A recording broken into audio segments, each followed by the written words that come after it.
apabila dalam novum itu sendiri ada orang-orang, oknum-oknum yang saya sebut di dalam, saya tantang dia untuk bersumpah pocong.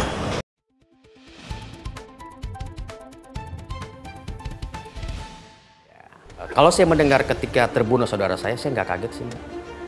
Anda tidak kaget? Tidak kaget. Memang kakak Anda sudah diincar? Ini yang disampaikan kepada almarhum pada saya. Dan saya klarifikasi, tuduhan sadis Antasari. Ya cerita dong. Ada orang besar, pejabat besar yang menjadi dalang dari pembunuhan almarhum saudara saya. Sepertinya kekuasaan bisa berbuat apa saja. Orang tidak menginginkan kematian kakaknya. Itu sasaran antara supaya bisa saya dimasukkan ke kasus ini. Saya punya rekaman pembicaraan dengan orang-orang yang beradaptasi dengan saya. Biar rakyat Indonesia semuanya tahu apa yang terjadi. Apa yang terjadi atas almarhum Nasruddin dulu. Namun kan saya katakan settingan apapun satu saat akan terbongkar. Sekarang ini sepertinya selalu membenarkan yang kuat. Dari awal Pak Antasari saya nggak yakin bahwa beliau Penyelidik dan penyidik kepolisian masih ada. Andi Syamsuddin Zulkarnain mengapresiasi langkah Antasari Azhar yang berbicara gamblang membongkar dalang di balik pembunuhan kakaknya. Ia menyebut mantan ketua KPK itu pernah berjanji akan membukanya ke publik.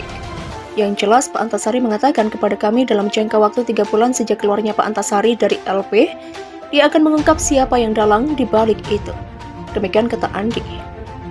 Antasari telah menyebut beberapa nama yang terlibat dalam kasus yang membuatnya mendekam di penjara tersebut. Salah satunya yakni Presiden ke-6 RI Susilo Bambang Yudhoyono. Andi pun meminta kepada kepolisian untuk menindaklanjuti dan memanggil nama yang disebut Antasari. Karena ini kan pengakuan di depan publik dan harapan kami adalah dari kepolisian harus menindaklanjuti pengakuan ini karena ini menyangkut nama-nama besar. Demikian ujar dia. Dalam jumpa pers, Antasari menyebut dirinya dikriminalisasi SBY dalam kasus kematian Direktur PT Putra Raja Wali Banjaran, Nasruddin Zulkarnain. Sebelum kasus kematian Nasruddin, Antasari mengaku ditemui Haritanu dengan membawa pesan dari Cikeas, daerah yang merujuk pada tempat tinggal keluarga SBY di Puri Cikeas, Bogor. Hari menyampaikan agar Antasari tidak menahan Aulia Pohan besan SBY. Tapi Antasari tidak bisa menuruti kemauan itu. KPK menetapkan mantan Deputi Gubernur Bank Indonesia Aulia Pohan sebagai tersangka dugaan korupsi dalam aliran dana Yayasan Pengembangan Perbankan Indonesia atau YPPI sebesar 100 miliar rupiah yang digunakan oleh Bank Indonesia pada November 2008. Ia ditahan. Pada 2009, Antasari dibelit kasus pembunuhan terhadap Nasruddin. Pada 11 Februari 2010, Antasari divonis hukuman penjara 18 tahun karena terbukti bersalah turut serta melakukan pembujukan untuk membunuh Nasruddin. Januari 2017, Presiden Joko Widodo memberikan gerasi kepada Antasari. Siang tadi, Antasari menyebut SBY ada di balik kasus yang membelitnya. Namun, SBY membantah. Ketua Umum Partai Demokrat itu membaca gerasi kepada Antasari tidak murni karena pertimbangan hukum.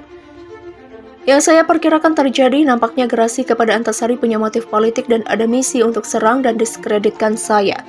Demikian tulis SBY.